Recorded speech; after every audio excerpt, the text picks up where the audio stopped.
Good evening.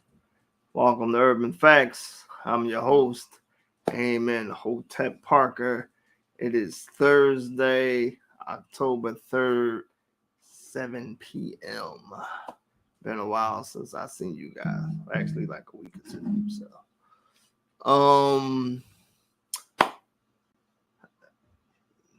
it's been a lot going on since I seen y'all. Like I said, Trump got indicted again. I don't know if that deserves a round of applause or not. We definitely it's August. Oh, yeah, it's August. What did I say? April? Yeah, August the 3rd. August the 3rd.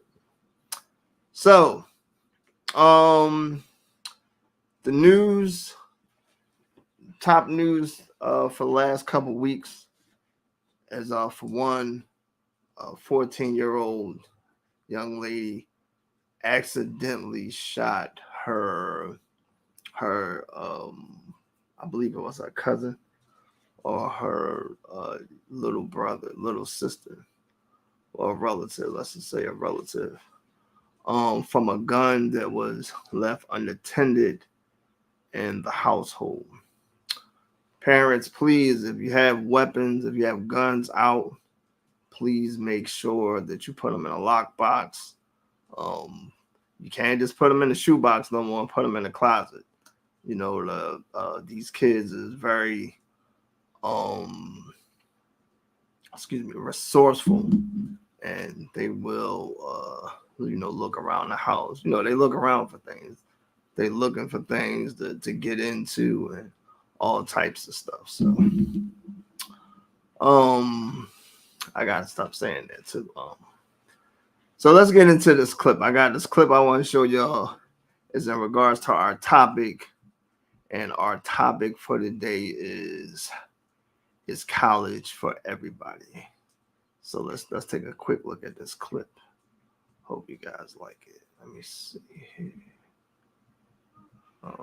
Let's see. I'm trying to pull it up for you guys. Let's see. Tabs. Oh, there you go. All right, so let's get my face off here. This one, the full clip. Bam, there you go. All right, so let's check it out. What's going on? Everybody okay? They got a call, said there was trouble in the house. Oh, okay. Yeah. Okay. Well, you all need to look around. It's a little wet for practice, don't you think? Don't the girls have schoolwork to do? They do their homework. Tundi's first in her class. Lynn and Isha are too. Now, I don't even mind you saying we hard on these kids. You know why? Because we are. That's our job, to keep them off these streets. You want to check on the kids? Let's check on the kids.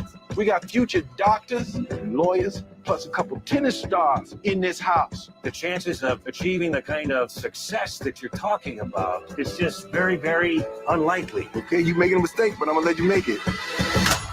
Watch them hit a few balls. All right. So tell me your names again. I'm Venus. I'm Serena.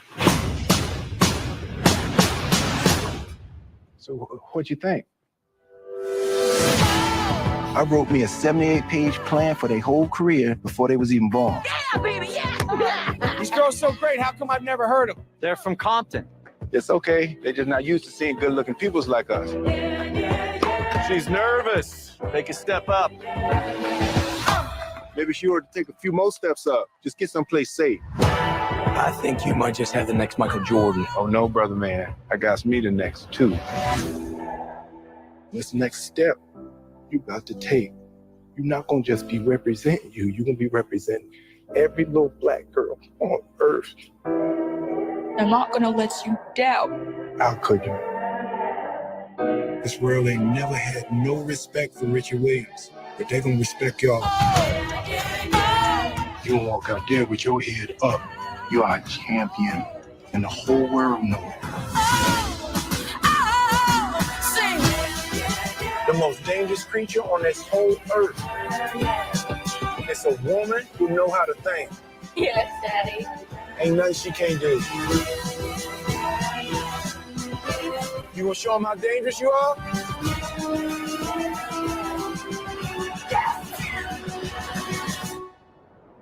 Venus and Serena gonna shake up this world. Venus Williams, who is your best friend? Hey, Daddy. Serena Williams, who is your best friend? Venus. Then you. That's Then you. After unbelievable. Venus.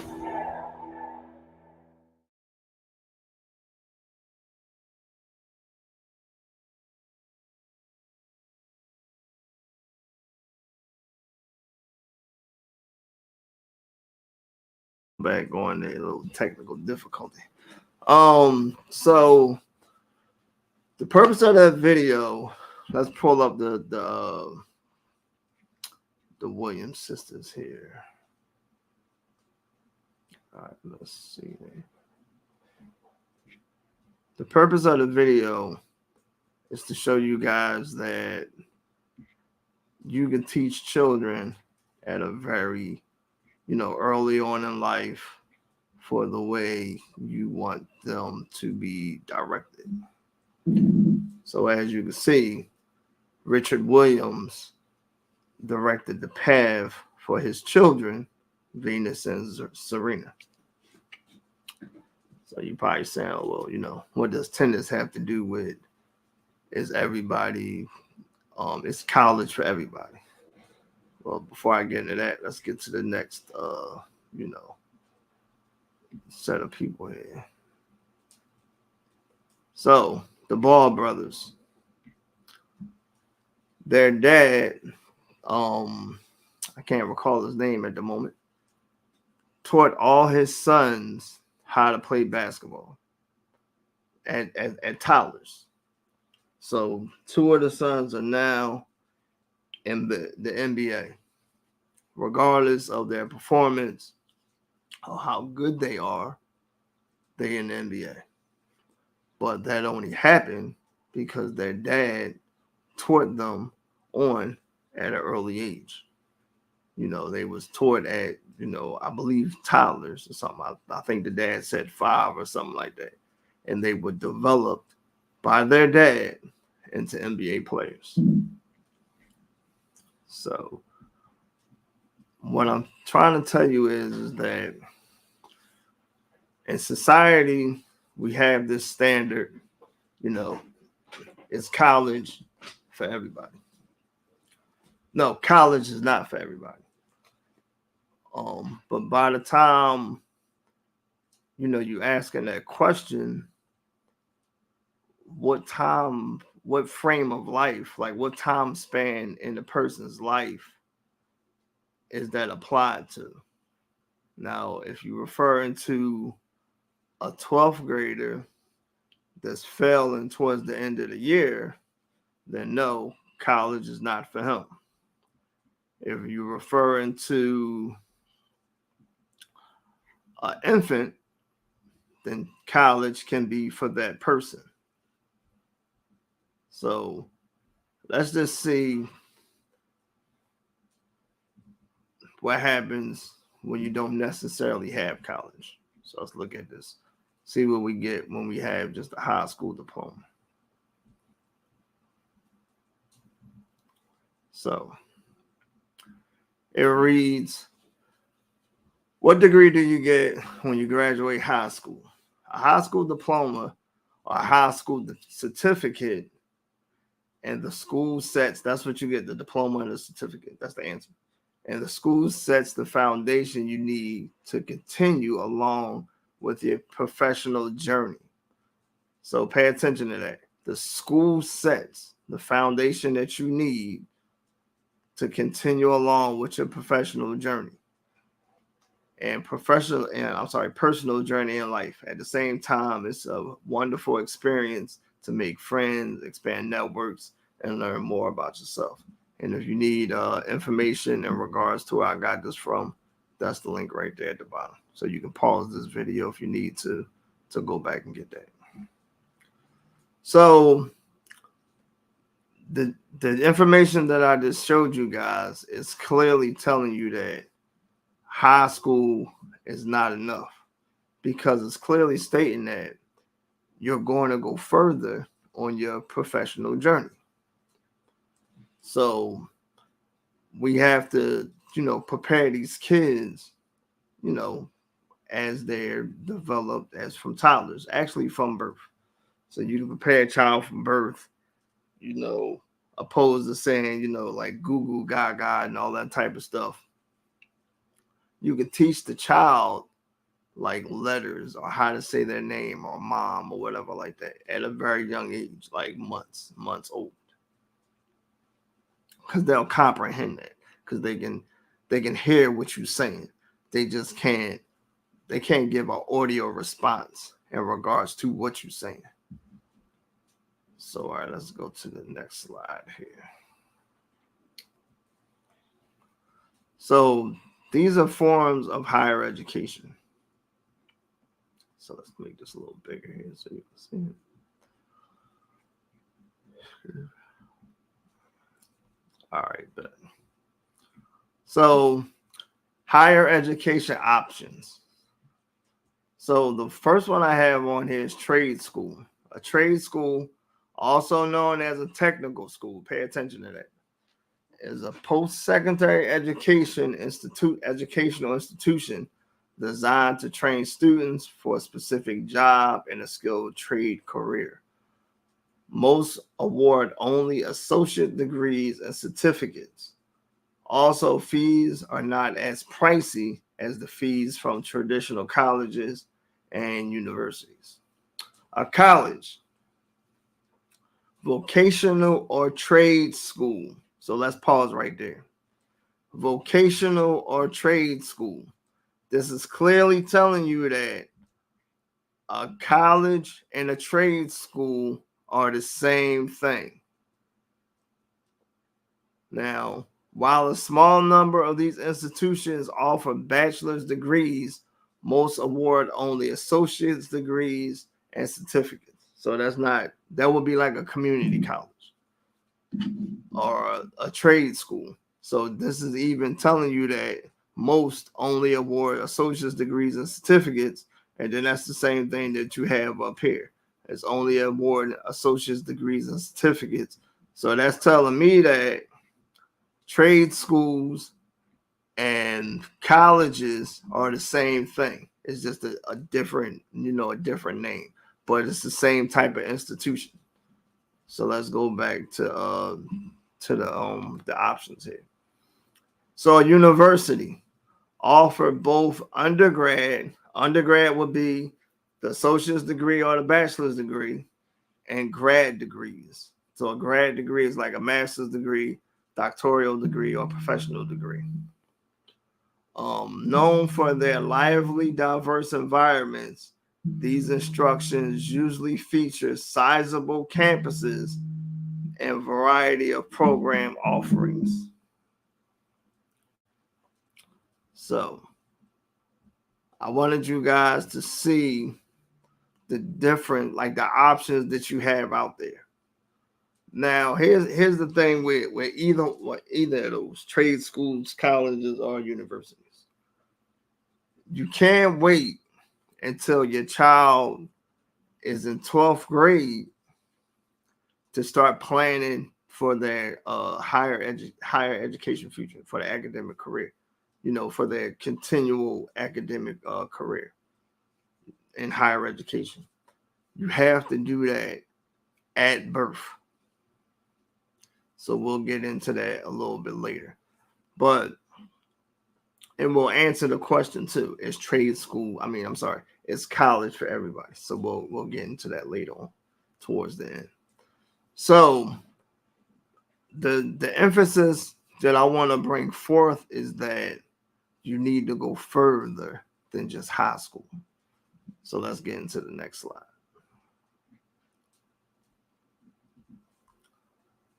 So now, this is the total number, of high school graduates. This for the year 2022. So white high school graduates was 2,214.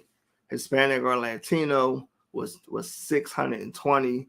African Americans fell into third with 426, and Asians fell into fourth with 162.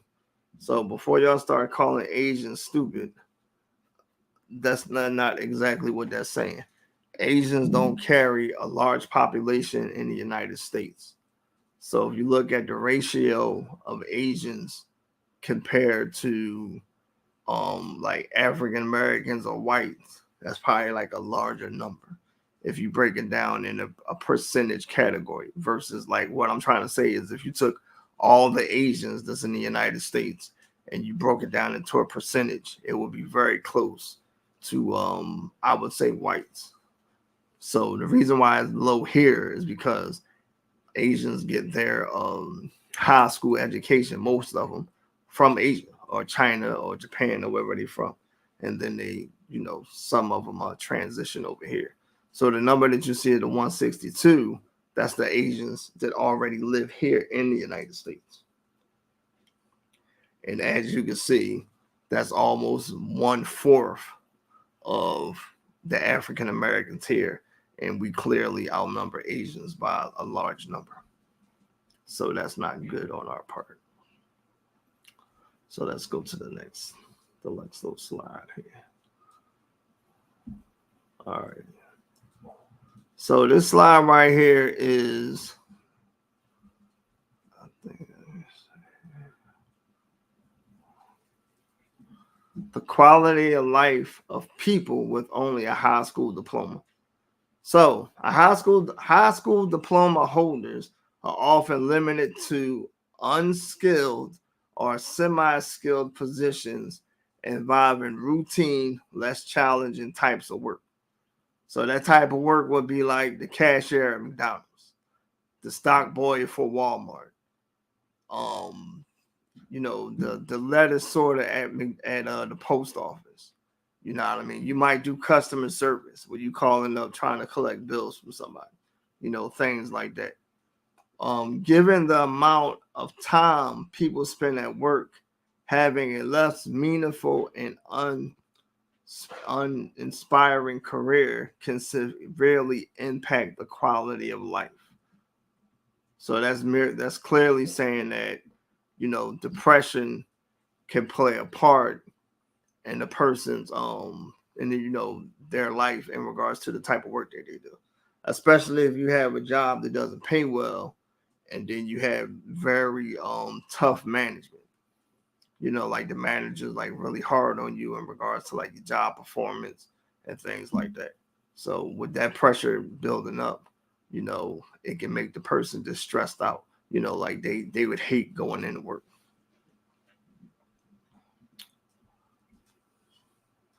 So this is B, letter B. Let's look at that.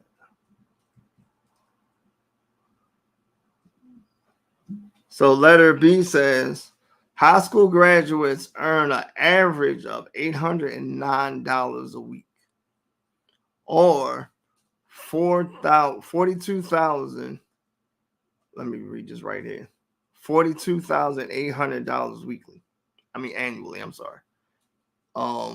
The lower their risk of unemployment is 6.2%. Simply completing a high school education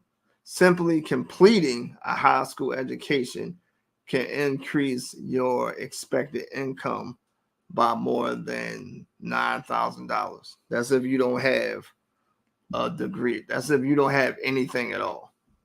So if you a high school dropout, then if you at least had your high school diploma, you are one up on the person that doesn't. So let's go to the next one. This is C. So C, the more education leads to a better understanding and acceptance of people from different backgrounds. So you would only, you have this experience when you start going into things like trade schools or colleges or universities, because the diversity of people are now much different. When you go to a high school, that diversity is normally dominated by that set of people that's in your neighborhood. So if your area is predominantly white, then the high school is white. If it's predominantly Asian, then the high school is predominantly Asian, so on and so forth. All right. So now this one is important. So let's look at this here. So does education influence incarceration? So these are the statistics that I got, and this is for late 2020s. So in Pennsylvania, the influence of incarceration, basically the inmates, this is the type of education that they have. I don't know, I'm talking so weird for it. So in prisons, this is the type of education that you have in the prison systems. So in Pennsylvania, high school grad, the percentage of people in prisons have 87%. So 87% of the inmates in prison have a high school diploma. And you see the numbers start to drop the higher the education goes. So it goes to like 26.4, 10.2, and that's per 100,000 prisoners. What I'm trying to show you guys is that you may believe that, you know, your child can make the best decision and have a more successful life if they just have a high school diploma. Now, don't get me wrong. I'm not trying to say that if you just have a high school diploma, your life is going down the tubes. I ain't saying that. What I'm saying is that when you have beyond a high school diploma, when you seek further higher education, then you have the probability, a higher probability of having a more successful life. As you can see from this chart, well, from the statistics, is 87.9. 87.9 prisoners and people in prison have a high school graduate, have a high school diploma. So they high school graduates. Now, I'm not saying that, like I said, if your child don't go to college, they go to prison. I ain't saying that. I'm giving you the statistics on what it is. So you can kind of, a light will go off and be like, hey, you know, I don't want that possibly happening to my baby. Now, like I said, it's a low probability that you can have a successful life with just a high school diploma, but it is probable. But even with that being said, you have to come from an environment that's suitable to support a person that only has a mediocre type of education. And here's the thing. You can get the best job in the world, and you still won't be as intelligent as you could be if you had if you went, further into education. And a lot of us as adults, like our 40s, 50s, we see that later on. Once we do get a job, like say we get a job at the post office, and we trying to get in, in the managerial pool. The job requirement may be you need at least an associate's degree. So now you got to go to school to continue your career at the post office. That's if you're trying to climb the ladder in the post office. So let's go to the next slide. So let's see. Let's blow this up for you guys here. So how education can impact on crime, can have an impact on crime. That's what that should say. That's a typo. How education can impact on crime, can have an impact on crime. So education will affect criminal participation. So income, it affects that, time availability, patience, and risk assessment. So let's look at this here. So what I'm saying is that with the income, normally if you have a low income and you're not satisfied in your job, then you might try to find other means of work. So you might try to find a second job. You know what I mean? But being as though you only have a high school diploma, that can also be challenging. Now you can do something like work at the post office and then work at the IRS, but then that's taking you away from your family and then your own social life. So if you don't have the proper skills to produce the type of money or income that you need, then it's a probability that you might try to, turn to like a side hustle. Now, here's the thing with that. Being as though your skills are so limited, and most people, well, some people, I can't say most, some people graduate high school and they can't even read. That's due to the system of a program called IEP. Now, I'm not trying to say if your kid is on the IEP, they won't read. What I'm saying is sometimes parents take advantage of that program and their kids don't necessarily need to be in it. The whole purpose of the IEP is to bring your child's education level up to the grade that they're in. So if your child is autistic, they need to be on the IEP to maintain the education, the academic level of the grade that they're in. So if they're in third grade, they need to be on the third grade reading level. So that's the purpose of the IEP. But one of the characteristics or one of the qualifications to get on an IEP is behavioral issues. Now, behavioral issues can come from, a mental disability, or it could just come from your kid being bad. But a psychologist, especially if he ain't black, is not going to decipher between the two. So if you bring your kid into a shrink and you say he's bad and he needs an IEP, they're going to evaluate him. If you check off all the boxes, then your child is more likely going to be on the IEP. And it won't be, any further research in regards to that. Because like I said, they check off all the boxes. So let's look at the jobs you can get with only a high school diploma.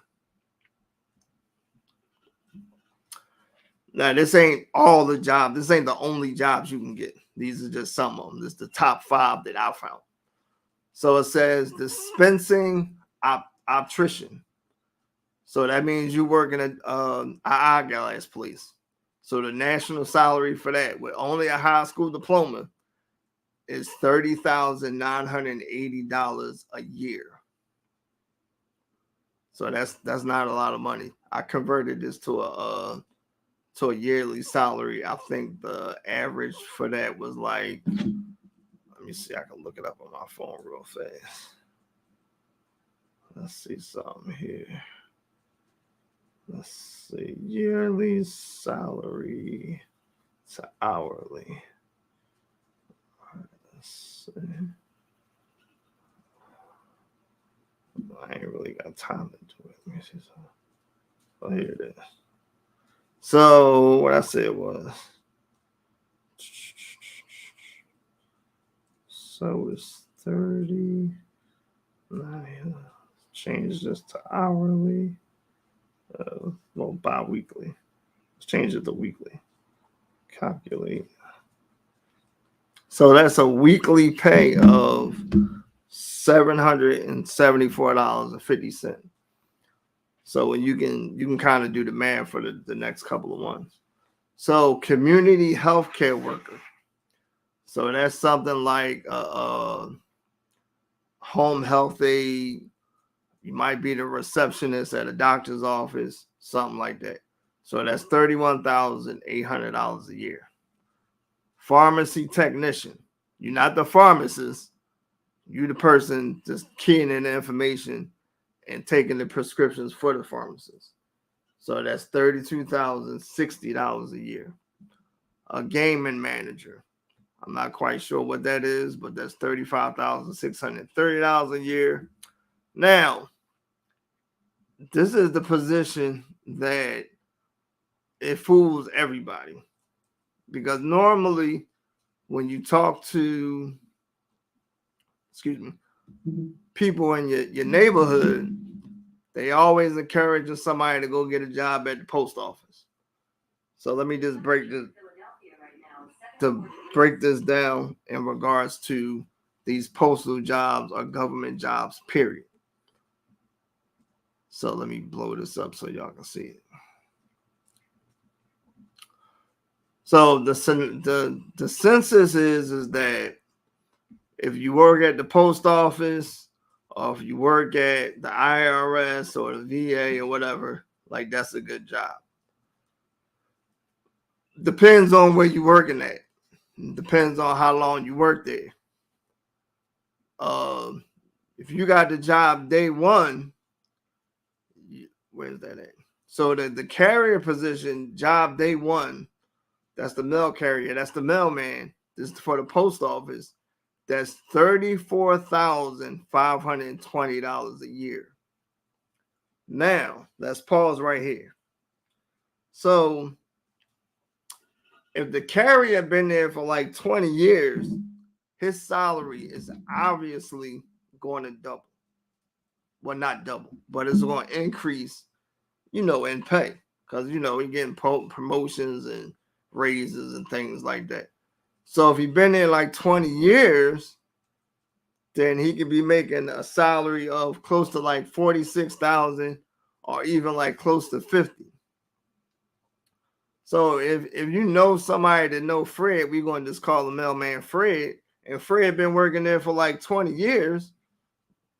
And people see Fred driving around in a Lexus and Fred live in Jersey, with 3 kids, and the kids go to great schools. That don't equate to the post office being a great job. That just means that Fred been there for 20 years and this is now his salary. That's all that means. So don't let people fool you when they say, well, you can get a great job at the post office. That don't necessarily mean that. And then from the position that we're in as a Black community, jobs like the post office and the IRS and even the school board, if you don't have a degree, a lot of people consider these as great jobs, and they actually not. They're I would say if you've been working there for a while, it can turn into a great job. If you haven't been, then you could be struggling on your on your way up the ladder. So let's look at the last thing that's on this the last bit of information on here. This slide, I would say. So, and if you want to look up the information in regards to those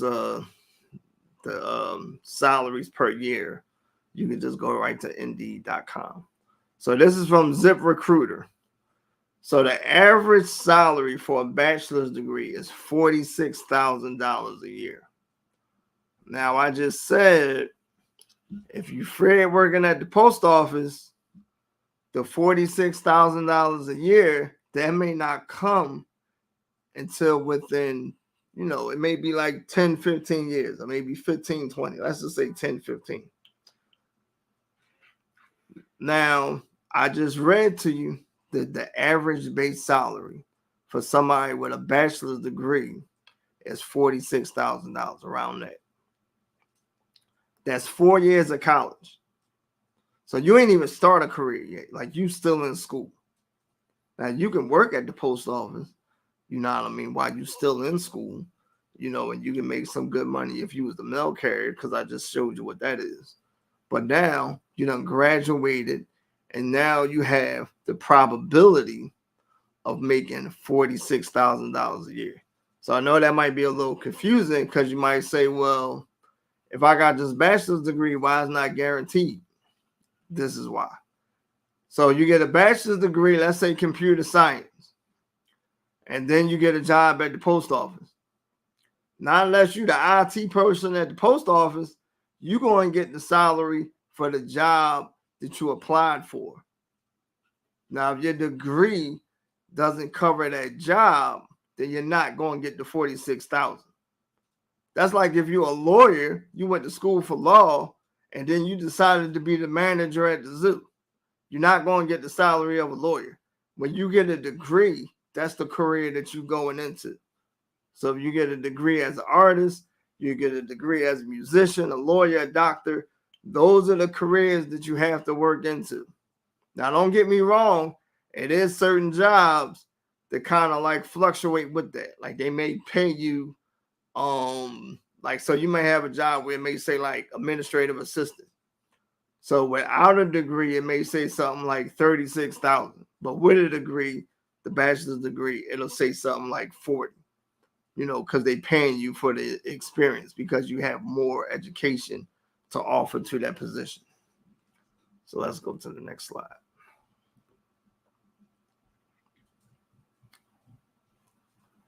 So, and don't get me wrong, like I said, I'm not trying to shame anybody that only has a high school diploma. I'm trying to encourage people that only have a high school diploma to have their kids reach out for things, you know, for a better and more promising future. So now we talking all this trying to get the kids in college to go past high school. But the big thing is now, how are we going to pay for it? So these is ways to save for your child's college education. Now you can start this at birth. It'd be smarter to start it at birth, or you can start it as soon as your kid starts school. And sometimes it can work, you know, if the child is you know, transitioning from middle school to high school, or you know, their last year in middle school. So parents start planning early. So that's like looking for scholarships, that's looking for grants that your child may apply, you know, may be eligible for, so on and so forth. So you could do Google searches for that.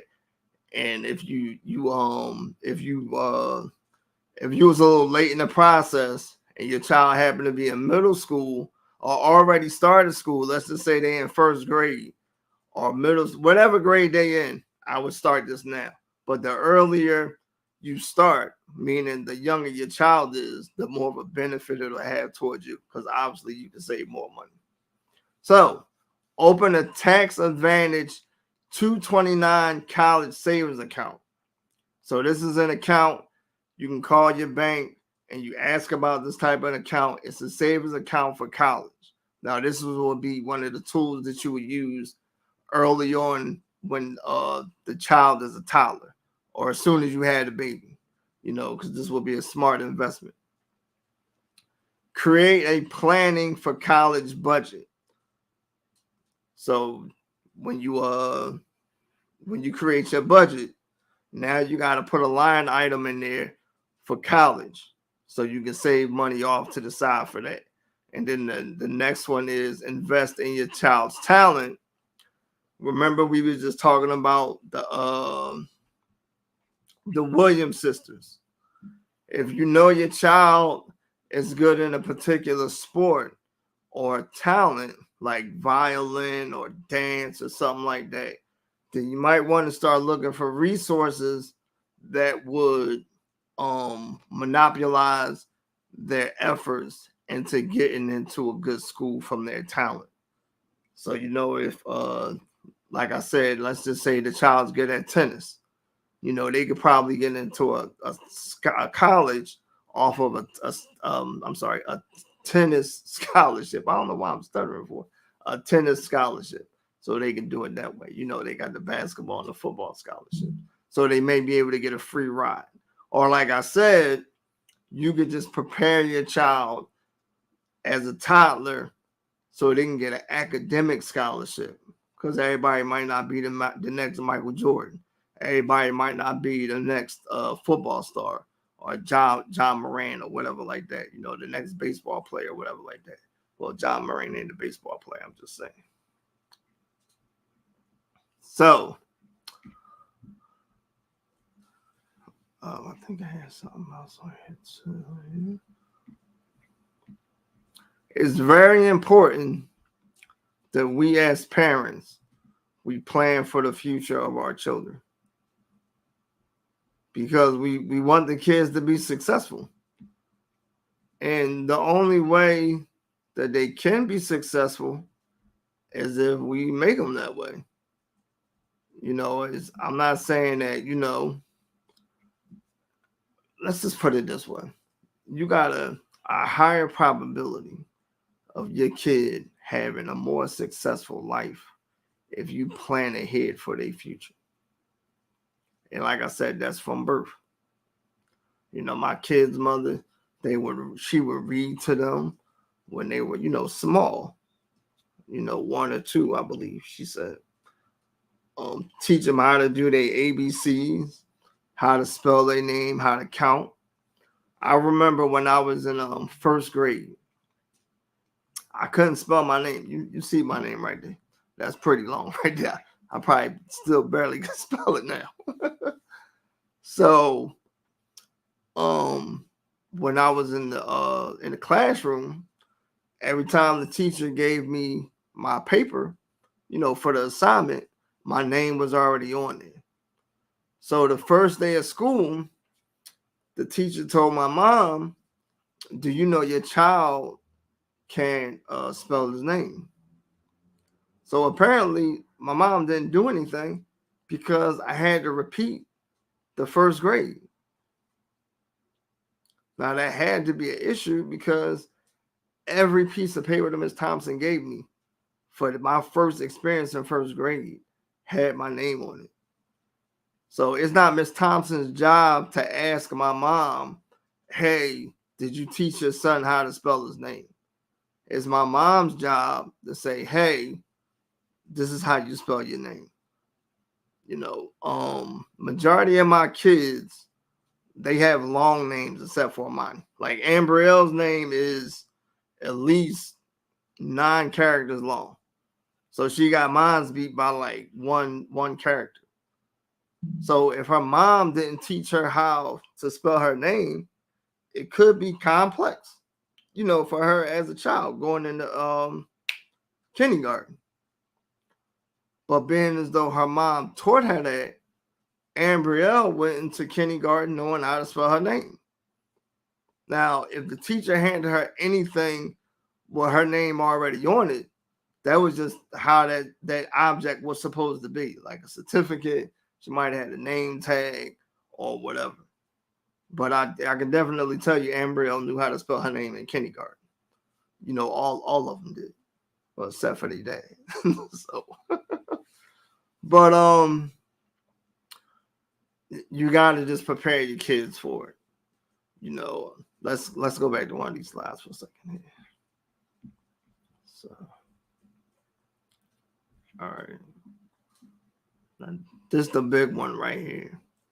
Talks about the incarceration rate. So this is does education influence incarceration? In Pennsylvania, it's 87.9.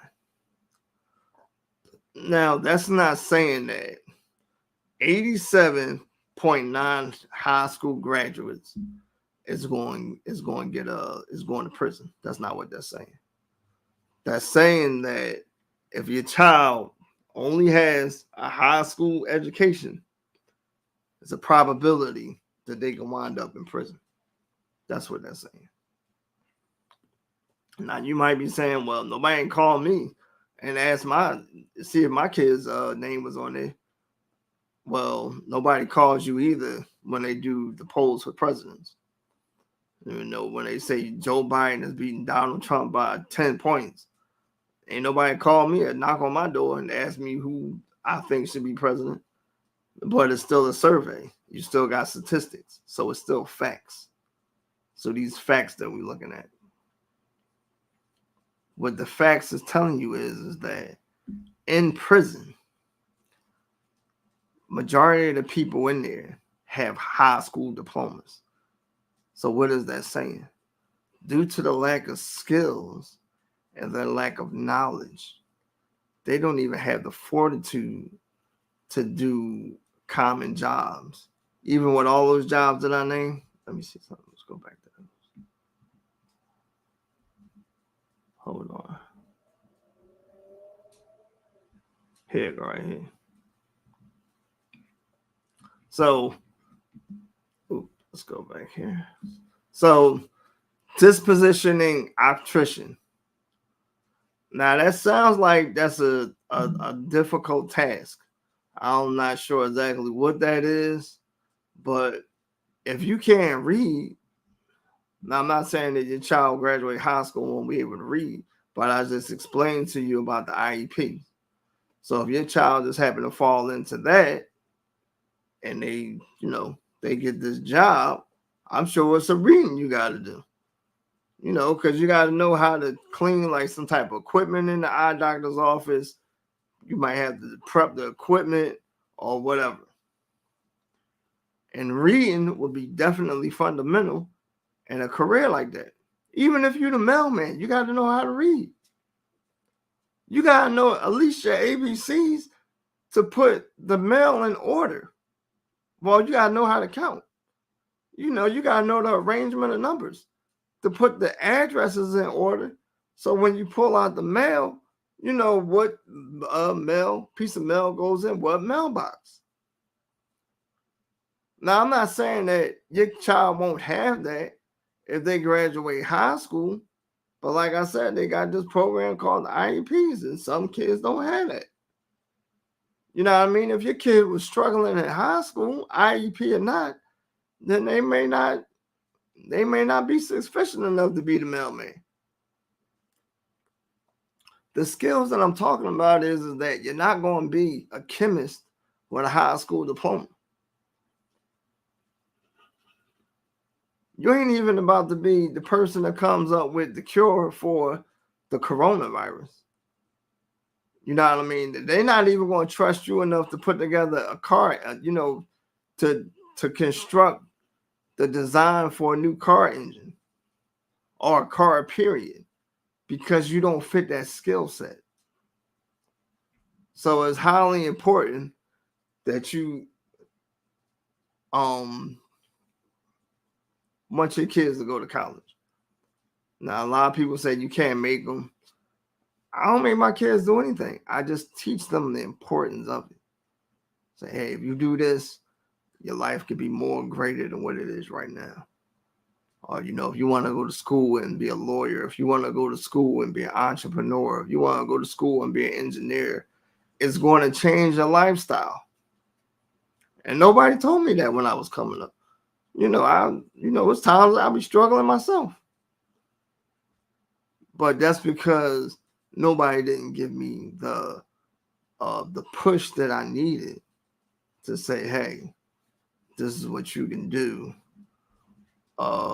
if you advance your academic career to a more positive outcome. So our next segment is with my daughter, Ambrielle Parker, and it is a moment in Black history. And Miss Parker will be talking about, let me see here.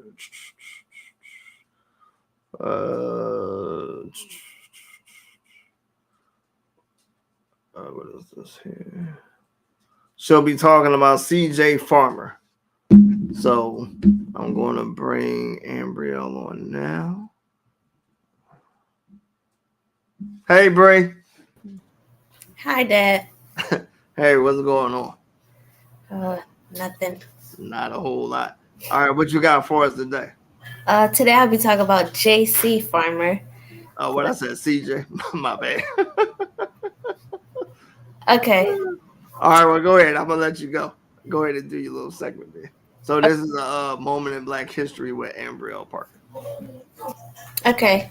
J.C. Farmer, a 19-year-old African-American World War II veteran, was waiting to board a bus in Wilson County, North Carolina, when an officer requested he get up into his squad car. Farmer refused. The officer hit him in the back of the seat and pulled out his gun on Farmer. The two got into a scuffle, and the gun went off, shooting the officer in the hand. Farmer managed to escape within a few hours, was met by a mob of 20 white men in front of his home. His mother watched as he was shot with a submachine gun.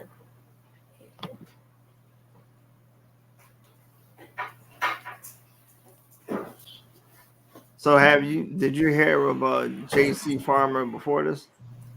No, this actually happened in 1946, so I didn't hear nothing about this. Okay, so what did you learn from this whole, experience itself? I learned that even though that this was happening a long time before George Floyd and all of that happened.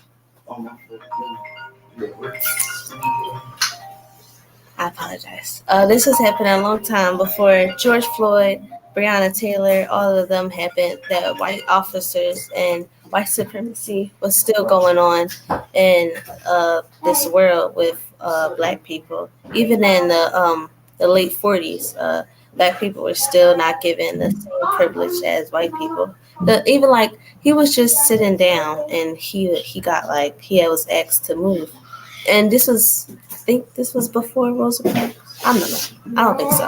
Mm-hmm. Yes. So. Yeah. Well, thank you for the information. It's always a delight, and thank you for this Black History moment. You're welcome. All right, bye-bye. She's right. J.C. Farmer to police brutality even in the 1940s. I'm not sure what his education was, and I'm not about to compare that to if he had a high school diploma, that wouldn't have happened, or if he had a college degree, that wouldn't have happened, because that's just not the case.